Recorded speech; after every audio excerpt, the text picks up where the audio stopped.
तीसरा रहस्य है शिवलिंग उत्पत्ति का रहस्य। पुराण कथा अनुसार हिमालय के केदार शिवलिंग पर भगवान विष्णु के अवतार महातपस्वी नर और नारायण ऋषि तपस्या करते थे। उनकी आराधना से प्रसन्न होकर भगवान शंकर प्रकट हुए और उनके प्रार्थनानुसार ज्योतिर्लिंग के रूप में सदा वास करने का वर प्रदान किया। यह स्थल केदारनाथ पर्वतराज हिमालय के केदार नामक शिवलिंग पर अवस्थित है। केदार घाटी में दो पहाड़ हैं, नर और नारायण पर्वत। विष्णु के 24 अवतारों में से एक नर और नारायण ऋषि की यह तपोभूमि है। दूसरी ओर बद्रीनाथ धाम है, जहां भगवान विष्णु विश्राम करते हैं। कहते हैं कि सतयुग में बद्रीनाथ धाम की स्थापना नारायण ने की थी। इसी आशय को शिवपुराण के कोटि रुद्र संहिता में भी व्यक्त किया गया है।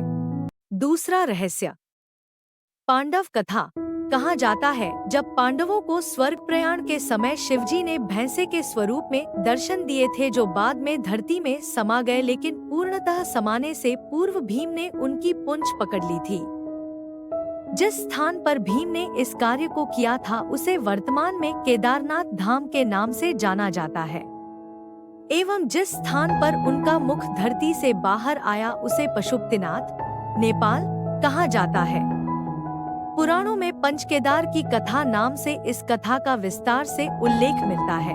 तीसरा रहस्य है केदारनाथ और पशुपतिनाथ मिलकर पूर्ण शिवलिंग बनता है। केदारनाथ मंदिर उत्तराखंड के रुद्रप्रयाग जिले में स्थित है। इसे अर्ध ज्योतिर्लिंग कहते हैं। नेपाल के पशुपतिनाथ मंदिर को मिलाकर यह पूर्ण होता है। यहाँ स्थित स्वयंभू शिवलिंग अति प्राचीन है। यहाँ के मंदिर का निर्माण जन्मेजय ने कराया था और जीर्णोद्धार आदि शंकराचार्य ने किया था।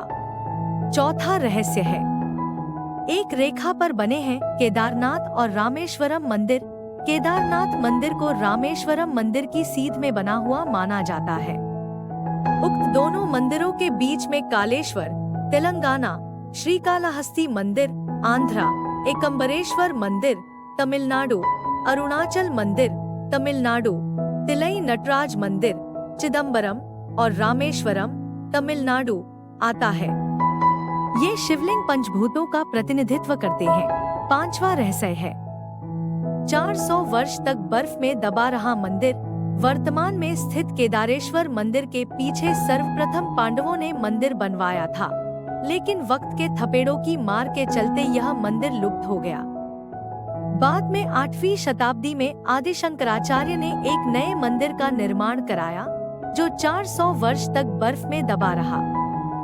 तब इस मंदिर का निर्माण 508 ईसा पूर्व जन्मे और 476 ईसा पूर्व देहत्याग गए आदि शंकराचार्य ने करवाया था। इस मंदिर के पीछे ही उनकी समाधि है। इसका गर्भगृह अपेक्षाकृत प्राचीन है, जिसे 80वीं शताब्दी के लगभग का माना जाता है। पहले 10वीं सदी में मालवा के राजा भोज द्वारा और फिर 13वीं सदी में मंदिर का जीर्णोद्धार किया गया। छठा रहस्य है 6 माह तक नहीं बुझता है दीपक। दीपावली महापर्व के दूसरे दिन के दिन शीत ऋतु में मंदिर के द्वार बंद कर दिए जाते हैं। 6 माह तक मंदिर के अंदर दीपक जलता रहता है। पुरोहित ससम्मान पट बंद कर भगवान के विग्रह एवं दंडी को 6 माह तक पहाड़ के नीचे ऊखीमठ में ले जाते हैं। 6 माह बाद मई माह में केदारनाथ के कपाट खुलते हैं। तब उत्तराखंड की यात्रा आरंभ होती है। 6 माह मंदिर और उसके आसपास कोई नहीं रहता है, लेकिन आश्चर्य की बात कि 6 माह तक दीपक भी जलता रहता और निरंतर पूजा भी होती रहती है। कपाट खुलने के बाद यह भी आश्चर्य का विषय है कि वैसी की वैसी ही साफ सफाई मिलती है, जैसी कि छोड़कर गए थे। 7वां रहस्य है लुप्त हो जाएगा केदारनाथ। पुराणों की भविष्यवाणी के अनुसार इस समूचे क्षेत्र के तीर्थ लुप्त हो जाएंगे।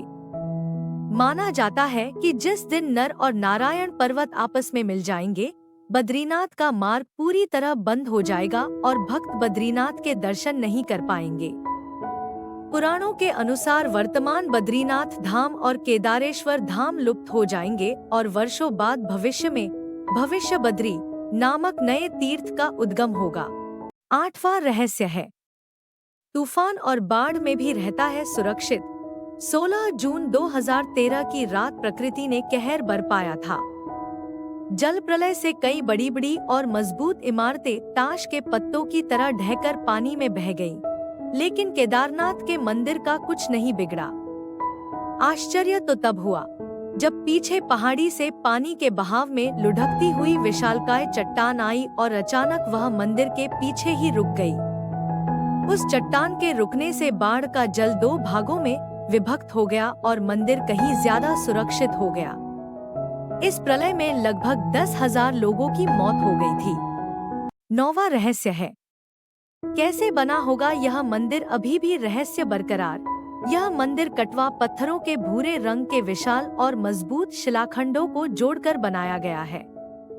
6 फुट ऊंचे चबूतरे पर खड़े 85 फुट ऊंचे, 187 फुट लंबे और 80 फुट चौड़े मंदिर की दीवारें 12 फुट मोटी हैं। यह आश्चर्य ही है कि इतने भारी पत्थरों को इतनी ऊंचाई पर लाकर व तराशकर कैसे मंदिर की शक्ल दी गई होगी। खासकर यह विशालकाय छत कैसे खंभों पर रखी गई। पत्थरों को एक दूसरे में जोड़ने के लिए इंटरलॉकिंग तकनीक का इस्तेमाल किया गया है। 10वां रहस्य है, निरंतर बदलती रहती है यहाँ की प्रकृति। केदारनाथ धाम में एक तरफ करीब 22,000 फुट ऊंचा केदार, दूसरी तरफ 21,600 फुट ऊंचा खर्चकुंड और तीसरी तरफ 22,700 फुट ऊंचा भरतकुंड का पहाड़।